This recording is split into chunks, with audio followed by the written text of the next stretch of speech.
Ladies and gentlemen, good day and welcome to the Q3 and 9M FY26 earnings conference call of Laxmi Organic Industries Limited.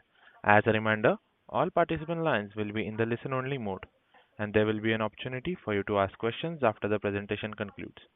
Should you need assistance during this conference call, please signal an operator by pressing star then zero on your touchtone phone. Please note that this conference is being recorded. From the management, we have with us Dr. Rajan Venkatesh, MD and CEO, and Mr. Mahadev Karnik, CFO. We will now begin the call with remarks from the management team, followed by a question and answer session. Before we begin, I would like to point out that this conference call may contain forward-looking statements about the company which are based on the beliefs, opinions, and expectations of the company as on the date of this call. These statements are not the guarantee of the future performance of the company and involve risks and uncertainties that are difficult to predict. I now hand the call over to Dr. Rajan Venkatesh, MD and CEO. Thank you, and over to you, sir. Thank you. Very good morning, good evening, and good afternoon. Namaskaram from my side to wherever and whichever time zone you're dialing in from. To set the context again, like I've usually done in the past, I would like to spend a small amount of time on what is the global macro on the global chemical industry, focus then on the trends, demand trends, signals we are seeing from our key customer industries that we serve, give you a bit of a glimpse about how the feedstocks have developed, at least the key primary feedstocks that we tend to employ and that impacts us, and then give you a quick insight into how our performance has evolved into quarter three, key projects, how that is progressing, and also in this time really focus on the self-help measures that we continue to work ourselves upon in the current backdrop, and also give you a quick update on our Lotte facility.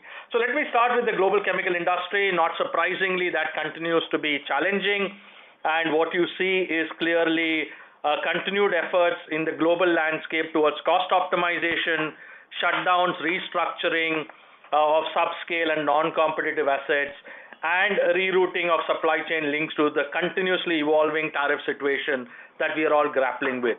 That being said, I would say in the past months and weeks, the recent announced shutdowns in certain parts of the world, in this case Europe, and specific measures in China in accordance with their anti-involution policy reflect that actions are being taken to improve the situation.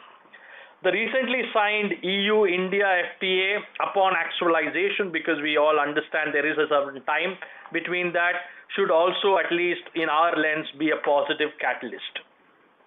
Coming to the demand signals from key industry segments that we serve, packaging, inks and adhesives remain stable on a quarter-on-quarter basis. If you look at agrochemicals, it remained moderate. On paints and coatings, it continued to be weak to moderate because we serve a global customer base there. And on pharmaceuticals, it remained stable. One of the key feedstocks, and in this case acetic acid, while many feedstocks have seen a deflationary price trend over the last quarters, and in fact also over the last 1 or 2 years, calling out acetic acid, which is a key building block for us, over the calendar years of 2024 and 2025, acetic acid prices have dropped by greater than 20%. Right? Only in December, we are noticing this trend positively reversing, and as you can imagine, while we are positively thrilled about it, but we are also monitoring this very granularly. For our specialty business, if you look into our quarter three performance, while maintaining market share, financials on a year-on-year basis continue to be impacted by three levers. One is a market price moderation. This is something we have called out also in the past. I gave you an example of acetic acid as one key, I would say, example. One-time campaign product, this is linked, and this is what you will hear a little bit more about. This was the one-time campaign product that we did in quarter three of the last financial year, which certainly did not repeat into this financial year. And as previously we had highlighted, the agro product phase out, for which we were supplying an important intermediate. In the essentials part of our basket, the spread for our key product ethyl acetate continued to be subdued, and our current focus in the essential segment remains achieving volume-driven profitable growth. Both in the specialties and also essentials, moving into quarter four and also into the next financial year, new capacities are coming up.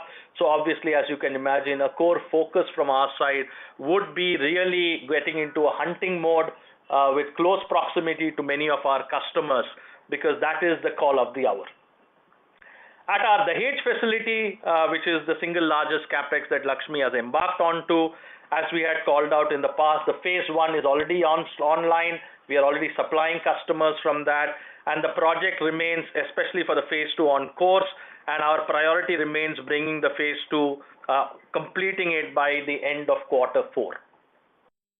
The fluoro intermediates operation at Rote remain on track, and we are, I think, in a good space to achieve what we have called out in the past in our first year of operations from our Lote setup.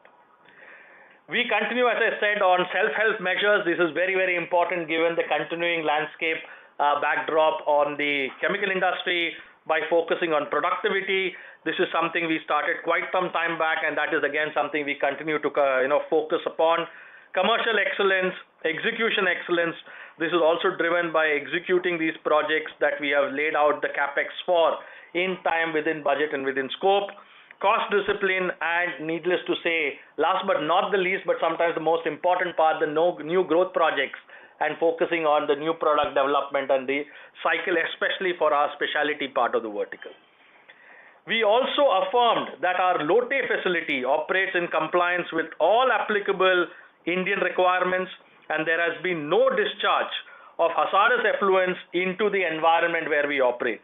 We remain steadfast in our commitment to transparency and continue to actively engage with all relevant stakeholders. Again, that being said, our fluoro intermediates operation in Rote remains on track, and we continue to operate that. So with that, I will hand it over to my dear friend Madhav, who will take us through how the financials have evolved. Thank you, Rajan. So good afternoon all. I am taking you through now slide by slide. I am currently on page 22. So if you look at our revenues for the quarter have decreased by nearly 9% quarter on quarter versus previous year. Our EBITDA is at nearly 50 crores, which is 33% downfall versus previous year. And our PAT is at 25 crores versus 29.3 in previous year. Key highlight to this is three things. Continuing pressure in the sprays of ethyl acetates. There is a product mix difference between essential and specialty. This time, because of the decline in specialty business, the percentage has gone down. And also, from this quarter, we will see the impact of incremental cost of Lote as well as part of the Dahej facilities going up. So that comes in our P&L. These results also include one-time gain, which we have called it out specifically from our notes in the published accounts for favorable litigation settlement for billing and transmission charges of 407 million.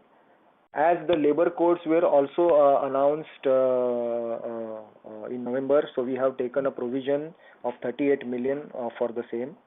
And there is ongoing supply chain redesign project, which has costed us nearly 9 million. So these are the one-timers that we have. If you look at essential business, the revenue has declined by 6%, but the volume remains same. Mainly, this revenue is impacted by the acetic acid feedstock prices. In case of specialty, the revenue has declined by 30%. As Rajan called out, there is a price moderation, which is causing 12%. One-time campaign product in FY25, which caused around a decline of nearly 5 to 6%, and phase out of agrochemical intermediate, which is around 10%. So these are the key components of the decline for specialty. If you look at our cost components, our employee cost is at 46 crore versus previous year of 34 crores. In previous year of 34 crores, mainly there was a reversal of ESOP of nearly 4 crores, and also it has an impact of additional headcounts at Lote and Dahej of 4 crores, and also it has an impact of annual increments. But if you look at the other expenses line, there is a decline by nearly 5 crores, mainly on account of freight management and all other expenses to be in control. So overall, our adjusted EBITDA is at 14 crores. There is a one-time gain of 36 crore, which again I want to reiterate is that there is a reversal from operations for the billing charges and transmission losses on account of the Supreme Court favorable order of 407 million, and offset by the employee cost due to one-time labor code cost, which is 38 million, and other expenses for cost of supply chain of 9 million. So that's it from my side. Tanay, over to you.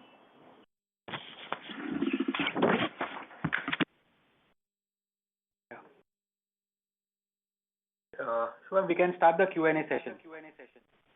Okay. Thank you very much. We will now begin with the question and answer session. Anyone who wishes to ask a question may press star and one on their touchtone telephone. If you wish to remove yourself from the question queue, you may press star and two. Participants are requested to use handsets while asking a question. Ladies and gentlemen, we will wait for a moment while the question queue assembles. The first question comes from the line of Jainam Gilani from Swan Investments. Please go ahead. Hi, sir. Thank you for this opportunity. So my first question is mainly on the ethyl acetate spreads. So what are they currently, and how do we foresee them going in Q4 as well as FY27? So again, thank you for the question, Janam. So first is, let me start with acetic acid, because that's the key, I would say, mover and shaker when you talk about ethyl acetate spreads, right? While ethyl acetate spreads has, apart from acetic acid, also got ethanol as the key raw material going into that product. The acetic acid is where the root cause, I would say, stemmed from, and as I called it out in my opening remarks, acetic acid has dropped almost more than 20% over the last 2 years. And we saw acetic acid prices sort of on the lower end in the last few months, which actually plateaued, I would say, at about $320, $330. And then since then, we have certainly seen that this seems to be, I would say, a floor on the basis of which some of the key producers that are serving the Indian market from China and also ASEAN have proactively taken certain capacity offline, but also have chosen to improve the price points both domestically and also into the Indian market. So as we speak now, acetic acid prices have rebounded. We are close to, and that's what we are seeing in December. They are closer to about the 360, 370, 380 levels. But that being said, you also have Chinese New Year coming around the corner. So post Chinese New Year, you will also see capacities coming back online. So we anticipate that we do not expect to go back to the pain points that these producers experienced in the past, and somewhere it will be, the new reality will be between what we experienced between the 330 to the 380 is what we anticipate. As you can then also imagine, the spreads of ethyl acetate, because on the back of feedstocks, has also improved, and where we were really at a pain points of $90 to $100 over acetic acid and ethanol, we are towards now inching towards the $130 range. So sir, does that mean that the worst in terms of acetic acid is behind us, and from Q4 onwards we should see improvement in the profitability on the essential front? So what this implies certainly is price points of 320, 330 for acetic acid was not sustainable for the producers. And here I am talking about leading producers like the likes of INEOS, Shanghai Huai, and also Celanese. So that seems to be the key takeaway at this point of time. So we are certainly expecting things to be not going back to that level. Now, whether it remains at 370, 380 or moderates lower to the midpoint of 350, 360, post-Chinese New Year is something we need to diligently monitor. And sir, I think in Q4 you mentioned that our Dahej phase 2 should come online. So almost 1,000 crores of capex should be over. So how do we see that ramping up over FY27 and FY28? So Dahej, like we have also called out in the past, was done in two phases. The phase 1 was already operational in the end of quarter 2, quarter 3, and that ramp up is happening as we speak. But the big chunk, and again, don't forget the Dahej capex is a 710 crore capex. It's not 1,000 crore, 710 crores.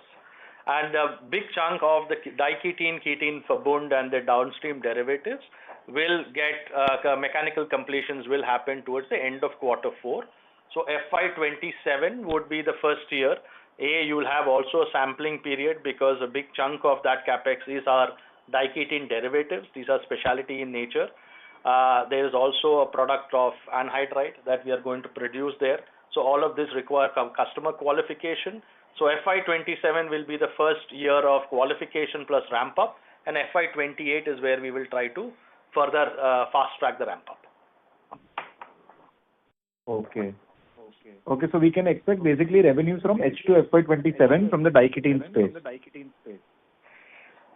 If we are able to get all the qualifications done, I think that is the focus that we are working towards. Okay. And so in the third quarter, our specialty segment just saw 12% to 13% EBITDA margins. So how do we see that recovering over the year? And other than the phase out of the product, what was the reason for the drop? The specialty. So again, can you just repeat your question? Hello. Can you just repeat your question, please? So in the specialty segment, we saw EBITDA margins of 12 to 13% in Q3. So other than the ramp up, the agro product that phased out, what was the reason for the drop, and when do we see the margins to recover to almost 20 to 22%, which was our earlier Okay. outcome? So as we explained also, if you first and foremost, we have put a slide which goes to show what has been our journey in these specialties and specifically the diketenes. We came in where we started with about FY17. We were at about 250 crores, and we closed out last financial year at close to 950 crores. Even if you see in the last few years, we have actually delivered EBITDA in the range of 20 to 25% in our specialty basket, which is primarily a diketene. The trigger for us to invest in the capex at Dahej and to double our capability was that we were already maxed out with our capacity at our existing sites. We have the largest portfolio in the diketene space globally, and we are serving a varied range of industries, and we believe we have a good cost position to build upon that. So that was the first thesis of which we have done. What we saw this year happening was what we have called out also in the past. We had one product which was almost 10%, contributing 10% of our revenues, which was the intermediate going into the agro space. That got phased out. In fact, in the discussion with the customer, they were anticipating that still to continue, but that did not manifest into this financial year. The second lens, what we have also called out, is when you have feedstocks, and it is not only acetic acid. If you speak to multiple, even aromatics value chain, you have seen feedstocks dropping double digit. So even while you are selling specialties and positioning specialties, I think one cannot simply wish away that you will not have an impact on product pricing. So that is the lens where we are. And clearly the chug rate remains as we are also ramping up. And again, don't forget that we also have our Lotte facility that has come online. And that Lotte facility primarily is linked to our specialty portfolio on fluorination. So you also have the cost and all the capitalization and cost coming in from there. So those have been the factors. Our focus still remains the same, that we have a clear right to win into our diketene derivative space. And once the Dahej facility is up and running, we will leverage both Mahad plus Dahej and ramp this up into 2027, as I just explained, and moving more important to 2028 and beyond. That is the way we view it, and that is where also gradually we will see the improvements into the basket. Okay. So is it safe to say that Q3 was one of the worst quarters and all the problems are gone as of now? I At this point of time, I think we will have to navigate it quarter on quarter. Chemicals is challenging. I do not want to wish that away. At least on the upstream feedstock lens, we certainly see that things seems to be rebounding, but I would still take it quarter on quarter.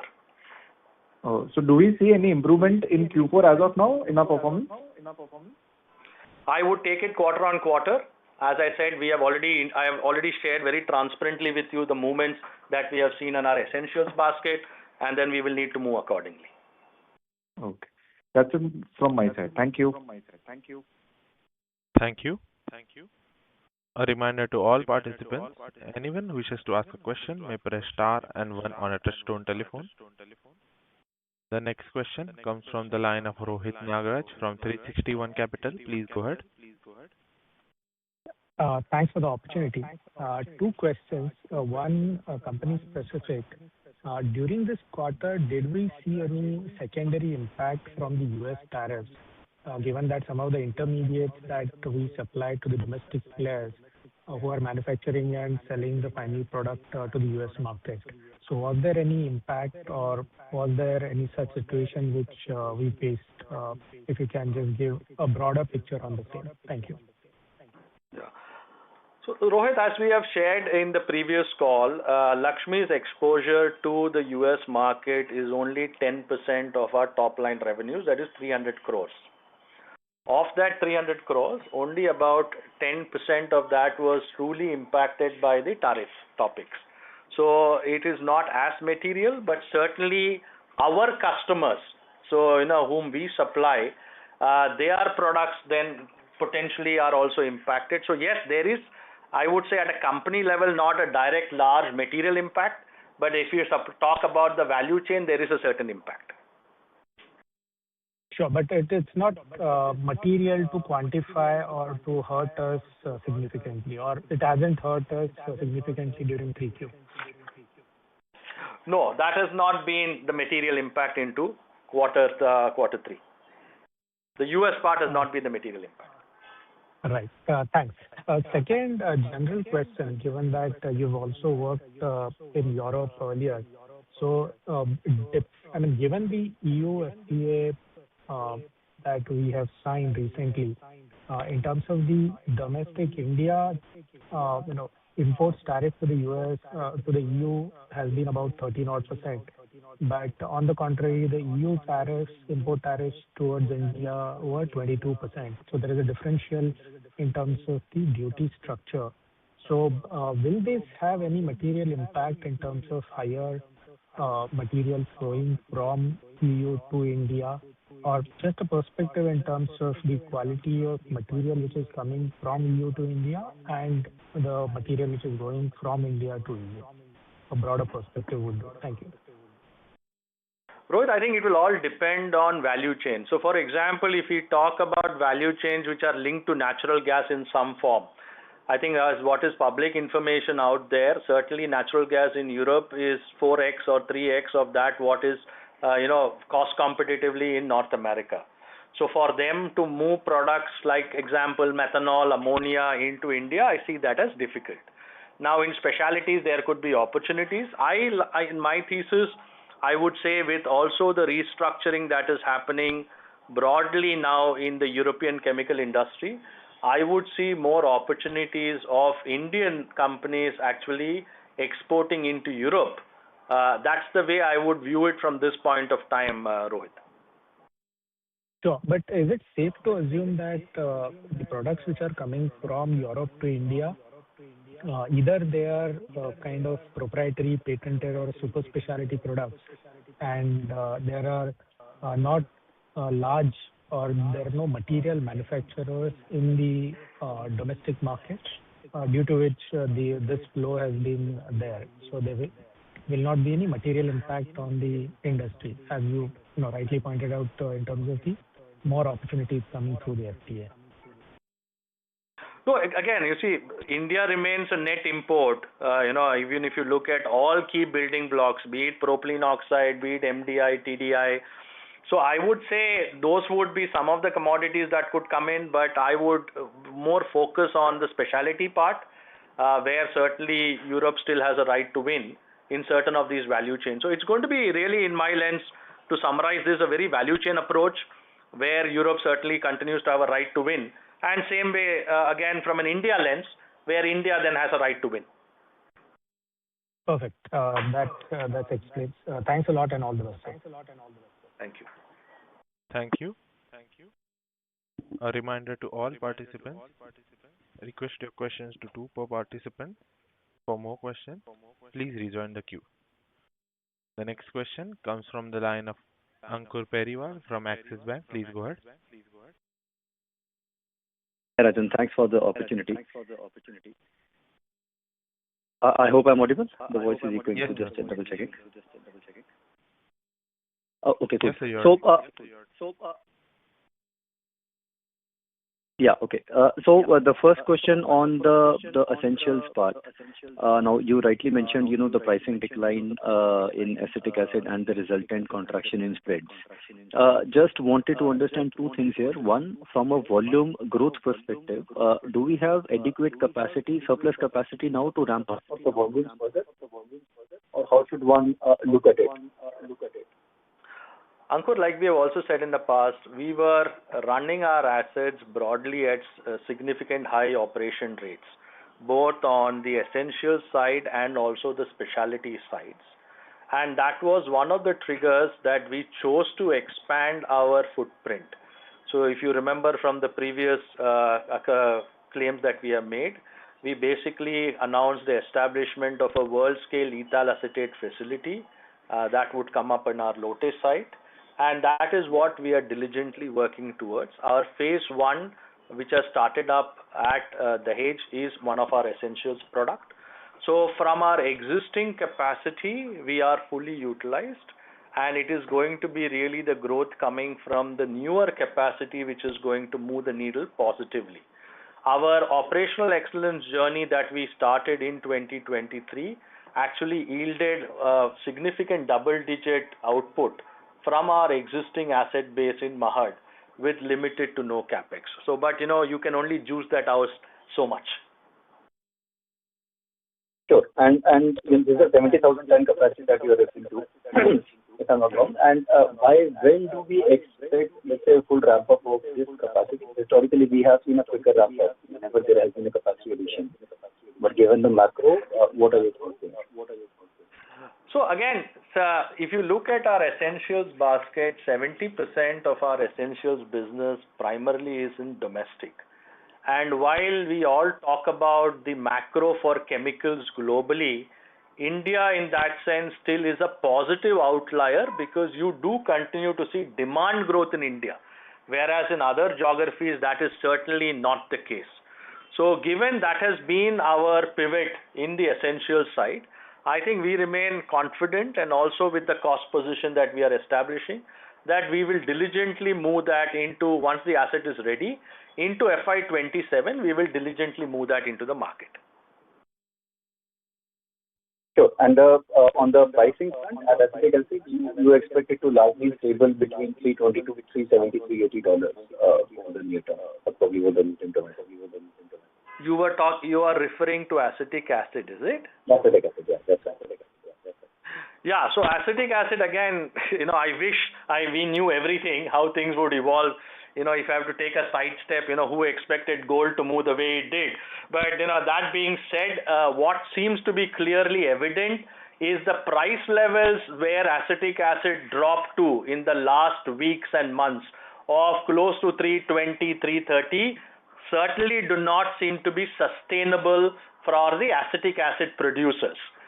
And that is where my expectation is, at least in the short to mid-term, it might not come back to that levels. That being said, other things could play, but from today's perspective, that is where we expect somewhere between upward of 340 to that 360, 370 level is where it might float.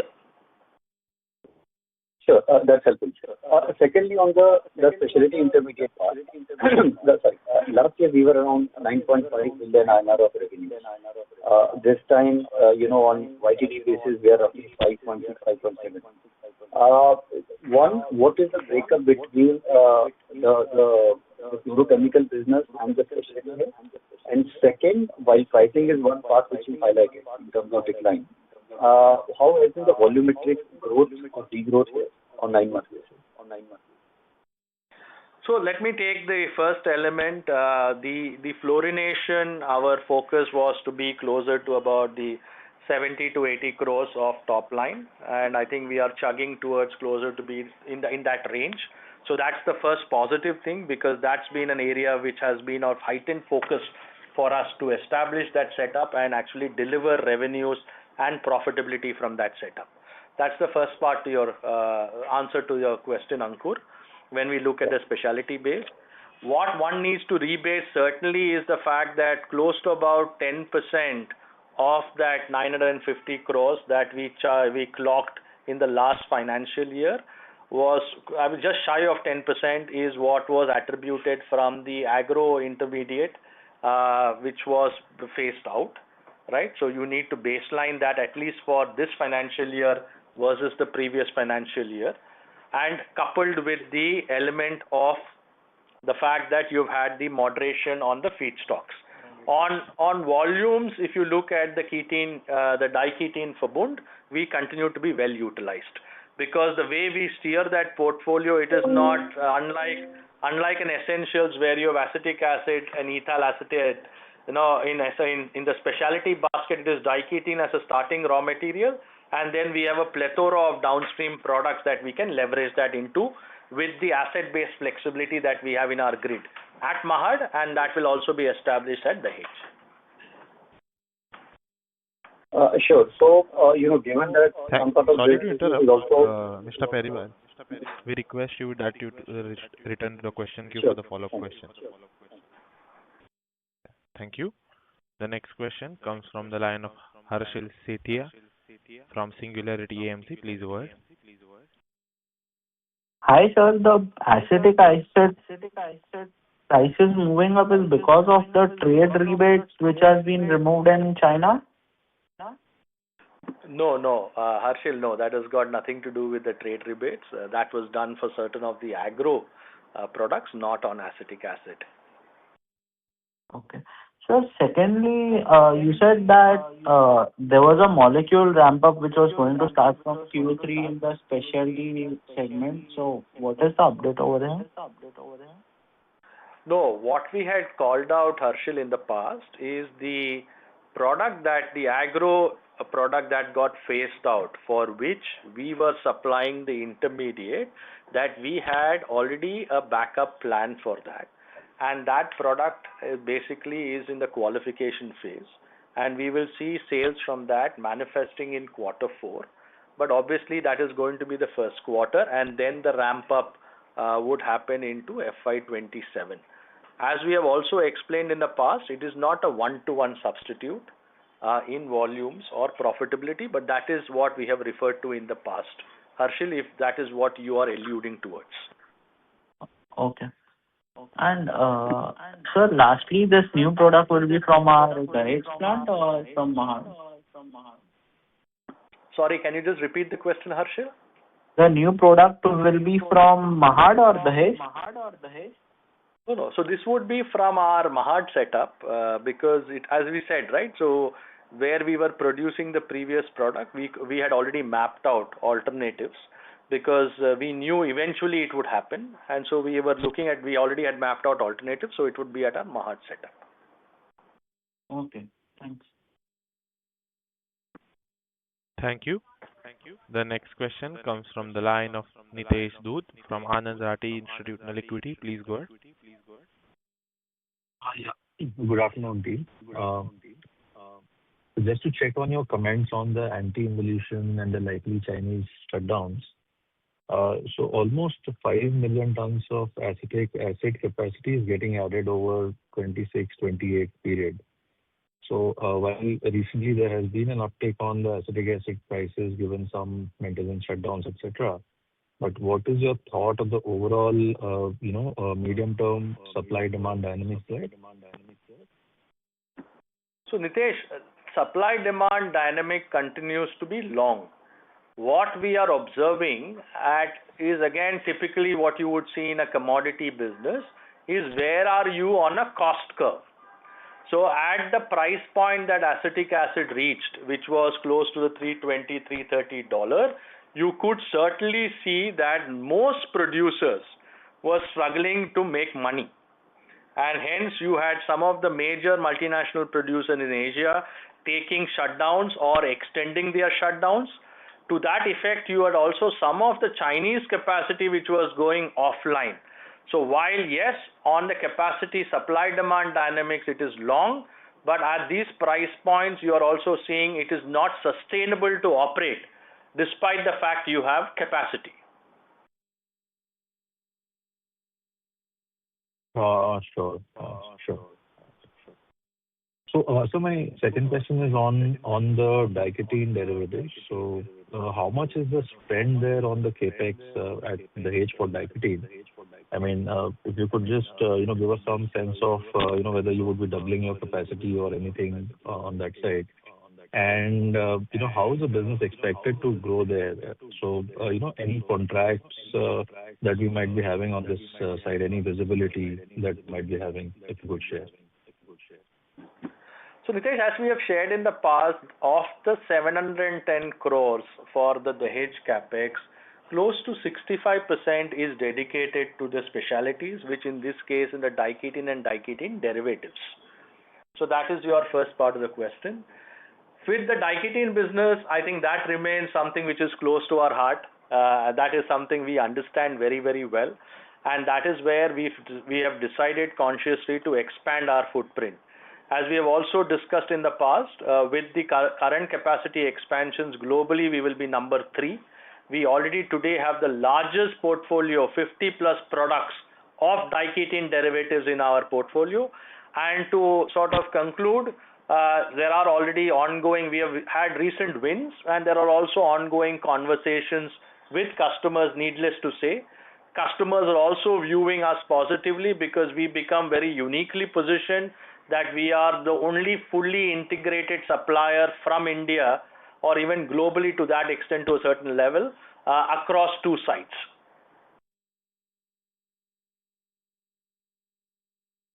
Sure, thanks for this. Just one last, if I may squeeze in. On the fluorochem project, we had indicated that we would be doing close to about 80 crores top line in FY26. So, any sense of where we would be on in the 9-month period there? We are on track on that one, Nitesh, and that is what is continuing to give us confidence as we move across. Great, sir. Thanks a lot for answering all my questions, and all the best. Thank you. Thank you. The next question comes from the line of Chetan Doshi, an individual investor. Please go ahead. Thank you very much for giving me the chance. So first question is that in the results you have mentioned that depreciation is there is a change in the method of calculation. So you need to say that there is an actual loss of 22 million if you incurred as per the earlier method. And second question is regarding the Hitachi joint venture. There is no mention in the presentation as to what is happening on that project particularly. Let me clarify on depreciation first. We were at a WDV method of depreciation up to last year, and when we benchmarked across the industry, we see that all our peers are at straight line method. So we adopted that method. So there is definitely an impact to the extent what we have mentioned in the financials.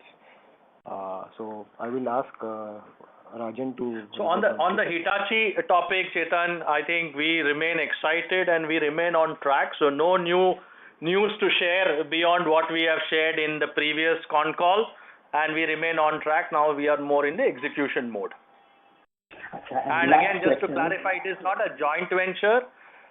Basically, Hitachi becomes our lead partner. The IP and know-how is owned by Laxmi, and that is the way to view this. And it is not an exclusive relationship. It is not exclusive.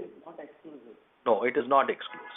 Okay, okay. And one From our last side. question is that one last question is that you have mentioned that first phase of Dahej is already we have started the operation. So what is the current volume what we have done in this last quarter from Dahej? So the Dahej investment, Chetan, is linked to a multi-year contract that we have with one of our customers who have also established their downstream product in Dahej. So our ramp up is in sync with theirs. So they are also in a ramp up phase. So I think it's still early days, but we have already got qualified and we have already started supplying them. So what is the volume, current volume? I'm not asking. I would like to keep that. I would like to keep that confidential at this point of time because it is also impacting how our customer is being viewed. So please respect us on that topic. Okay. How much you expect in the next quarter?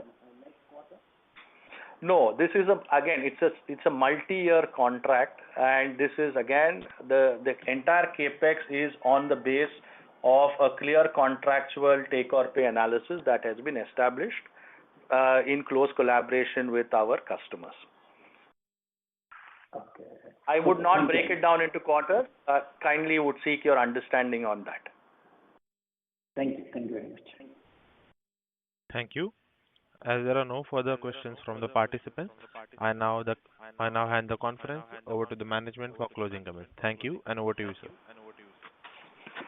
Thank you all for investing your valuable time for the con call today. So let me conclude by the following. Chemical industry, like we spoke about, continues to be challenging, but we are seeing some early green shoots, which is impacting, I would say, structurally how things are evolving globally in the chemical space, and also some of the key actions taken by China. Key industries that we serve continue to, I would be stable to in a moderate to growth mode. That is positive for us with the new capacities coming. While we have seen continued deflationary impacts on key raw materials, in certain cases we are seeing that pivoting positively, so we will need to see how sustainable that remains. Both our businesses, clearly our strategy is in place, projects are coming on track, on time, and within budget. Our fluorination setup also remains on track. We are focusing continuously on our self-help measures, focusing on productivity, commercial excellence, execution excellence, cost discipline, and growth projects. And last but not the least, we like to reaffirm again that our Lote facility operates in compliance with all applicable Indian requirements, and there has been no discharge to the environment, and we remain steadfast in our commitment to transparency and continue to actively engage with all relevant stakeholders. And to conclude, while this year and quarter remain challenging, as Team Laxmi, we remained committed to Geared to Win and Geared for Growth. I am deeply grateful to all members of Team Laxmi and its stakeholders for their continued engagement. Thank you all. Have a wonderful day ahead. Thank you. On behalf of Organic Industries Limited, that concludes this conference. Thank you for joining us, and you may now disconnect your line. Thank you.